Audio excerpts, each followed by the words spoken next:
তো ইয়াত কথা হৈছে গ্ৰেছ মাৰ্ক দিব জানো, গ্ৰেছ মাৰ্ক চিপাবৰ্ডে দিয়ে জানো, আৰু এইবাৰ গ্ৰেছ মাৰ্ক দিব জানো। কথাটো হৈছে 100% দিব, যদি অফিচিয়েল নটিচ নাই তথাপিও প্ৰতি বছৰে ফ'ল' কৰি আহিছে। তোমালোকে আগৰ পৰা পাছ কৰি চিনিয়ৰবিলাক সুধিলে গম পাই যাবা। আৰু চোৱা মেক্সিমাম কিমানটা ছাবজেক্টত গ্ৰেছ মাৰ্ক দিব, তাৰপিছত কিমানটা নম্বৰ দিব।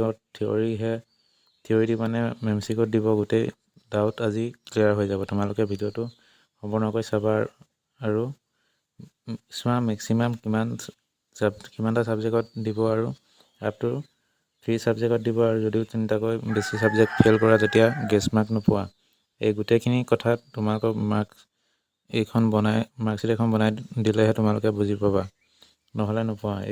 তো তোমালোকৰ বাবে মাৰ্কশ্বিটৰ নিচিনা বনাই দিছোঁ, তোমালোকে চাই লোৱা। আৰু তো ষ্টুডেণ্টজন কিন্তু ফেইল হৈ আছে। ইয়াত দেখা ক'ত কিমান নম্বৰ পাইছে চোৱা।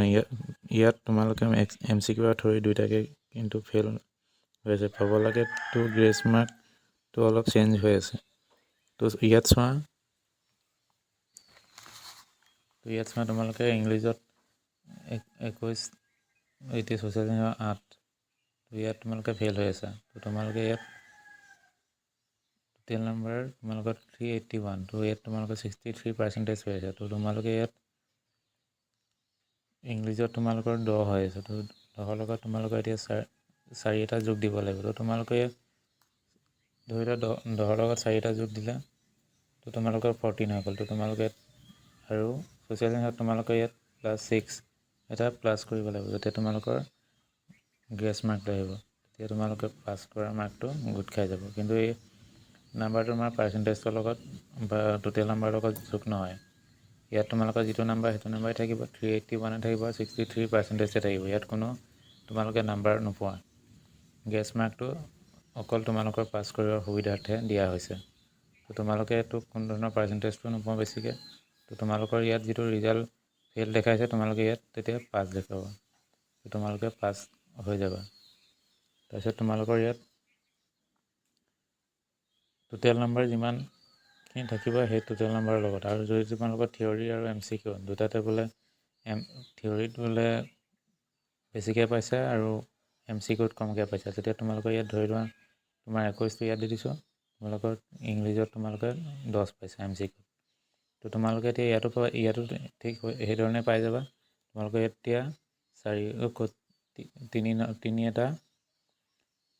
এটা দিলে তোমালোকৰ 13 হৈ গ'ল। তো 13 যোগ কৰিলে তোমালোকে তাত নাম্বাৰ পাবা। থিয়ৰীত দিব নে MCQত দিব, তো তোমালোকৰ দুইটাতে দিব। দুইটাতে তোমালোকৰ নাম্বাৰ থাকিব। তোমালোকে ইয়াৰ কাৰণে একো চিন্তা কৰিব নালাগে। তোমালোকে পোৱাটো পাবা, MCQটো পাই যাবা বা থিয়ৰীটো তোমালোকে সেইটো যোগ নাম্বাৰ দিব। তোমালোকে 5, 6 এটা দিবই, আৰু বেছিকৈ থাকিলে তাতকৈও বেছিও পাবা। তো তোমালোকৰ ৰিজাল্টটো ফেইল দেখাইছে।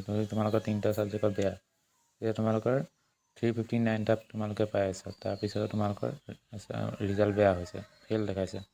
তো তোমালোকৰ 59% দেখা হৈছে। তো তোমালোকৰ ইয়াতো যদি পাই যাবা, কিন্তু গোটেইকেইটাতে তোমাৰ ভাল নম্বৰ থাকিব লাগিব। বাকী 3টা ছাবজেক্টত তোমালোকৰ ভাল নম্বৰ এটা থাকিলে তোমালোকে এই 3টা ছাবজেক্টত তোমালোকৰ গ্ৰেছ মাৰ্কটো পাই যাবা। তোমালোকে ইয়াত ধৰি লোৱা ইয়াত এই 3টা ছাবজেক্টত তোমালোকৰ ভাল নম্বৰ আছে। তো তেতিয়া তোমালোকে ইংলিছত ধৰি লোৱা তুমি 26 পাইছা, ইয়াত তোমাৰ তেতিয়া 15 এটা হেল্প হৈ যাব। তো তোমালোকক তেতিয়া গোটেইকেইটা ছাবজেক্টত 5কেও হেল্প এটা হৈ যাব, তেতিয়া তোমালোকে পাছ কৰি যাবা।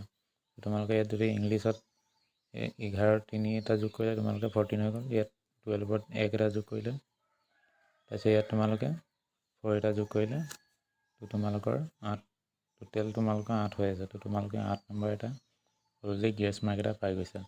তেনেকৈ ধৰণে তোমালোকে গ্ৰেছ মাৰ্কটো পাবলৈ সুবিধা হ'ব। আৰু বাকীকেইটা ছাবজেক্টত ভাল নম্বৰ এটা থাকিব লাগিব। তো এই 3টা ছাবজেক্টত তোমালোকৰ ভাল নম্বৰ থাকিলে তোমালোকে 15 নম্বৰটো পাবাই। লগতে এই নম্বৰটো তোমালোকৰ তেতিয়া ৰিজাল্টটো তোমালোকৰ ফেইল দেখুৱাইছিলে যিটো, সেইটো তোমালোকৰ পাছ দেখাব। তেতিয়া তোমালোকে পাছ বুলি লিখিব পাৰা। এতিয়া তোমালোকৰ 359টা তোমালোকৰ টোটেল নাম্বাৰ দেখাইছে। এই তোমাৰ লগত তেতিয়া তোমাৰ এই গ্ৰেছ মাৰ্ক নাম্বাৰটো প্লাছ নহয়, আৰু তোমালোকৰ 59% আছে সেইটোৱে দেখাব।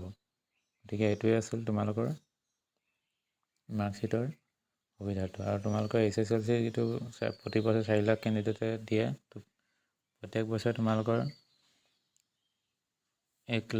1 লাখৰ অধিক ল'ৰা ছোৱালী ফেইল হয়। তো তোমালোকৰ ফেইল হ'লে তোমালোকে তাত কম্পাৰ্টমেণ্টেল এক্সাম দিব লাগিব। তো কম্পাৰ্টমেণ্টেল এক্সামত 2 অল্টাৰনেটিভ অপশ্যন থাকে, তো কম্পাৰ্টমেণ্ট আৰু অপেন বৰ্ডাৰ। তোমালোকে কম্পাৰ্টমেণ্টেল দিবলৈ তোমালোকৰ 3টা ছাবজেক্টতকৈ বেছি হ'ব নালাগিব। 3টা ছাবজেক্টত থাকিলে তোমালোকে কম্পাৰ্টমেণ্ট দিব পাৰিবা। আৰু তাত MCQ ডিছক্ৰেডিট 2টা নম্বৰ থাকিব। আৰু তাত তোমালোকে ছেম ইয়েৰত তোমালোকে এডমিশ্যন ল'ব পাৰিবা। তো এয়াই আছিলে তোমালোকৰ। তো যদি ভিডিঅ'টো ভাল পালে লাইক, কমেণ্ট এণ্ড ছাবস্ক্ৰাইব কৰিবলৈ নাপাহৰিবা। Thank U.